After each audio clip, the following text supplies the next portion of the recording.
Hola, bones, benvingut a tots, a totes, a un altre vídeo de Rallycracks TV. En aquest cas tornem al català, al nostre idioma. Estem aquí per parlar de la Challenge Rallycracks, que es disputarà enguany.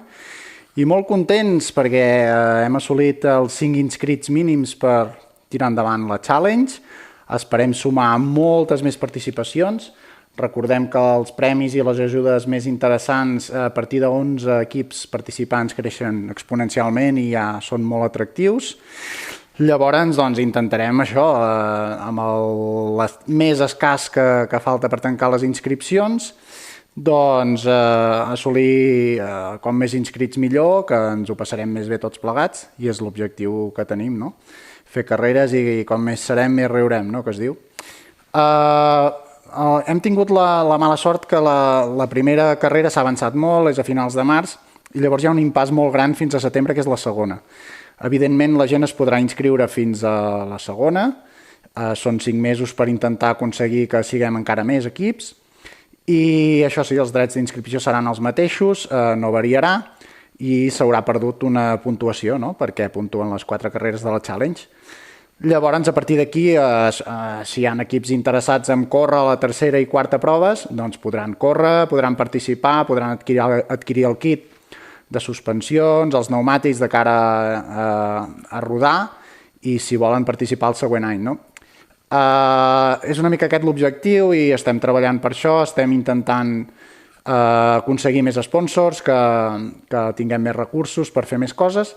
Però bueno, la cosa pinta molt bé, tenim Passats de Canto que ens farà uns vídeos genials, tenim Domini Racing que ens farà fotos per tots els participants, Vinils i més que ens fa un cop de mà amb tots el tema dels adhesius, merchandising, vull dir que tenim col·laboradors interessants, tenim Mafre darrere, una empresa important, hem de definir exactament fins a quin punt ens ajuden, però la intenció és que vagi destinat al millor equip júnior, però encara no hi ha res tancat, estem treballant en aquest sentit.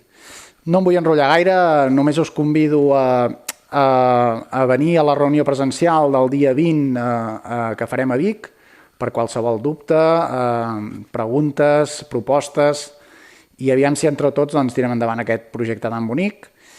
I res, penseu que invertir en un cotxe d'aquests és una bona inversió avui en dia, perquè si mai pel que fos decidiu deixar de córrer la Challenge, és un cotxe que tindrà sortida.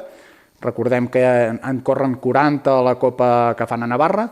Vull dir que, bueno, si invertiu tant per fer un cotxe nou com per comprar-ne un de segona mà i posar-lo al dia, que sapigueu que sempre i quan no hagués tingut un accident i tot plegat, doncs, bueno, és una inversió que fàcilment recuperaràs molt bona part d'aquesta inversió. Llavors jo crec que és una opció que s'ha de contemplar, fer carreres, hi haurà un nivell espectacular, els inscrits ja són els que són, hi ha molt nivell, i res, esperem un gran espectacle, i crec que avui en dia és una proposta molt atractiva per córrer ratllis aquí a Catalunya, de terra, que és on es fan més mans, on s'aprèn més amb les notes.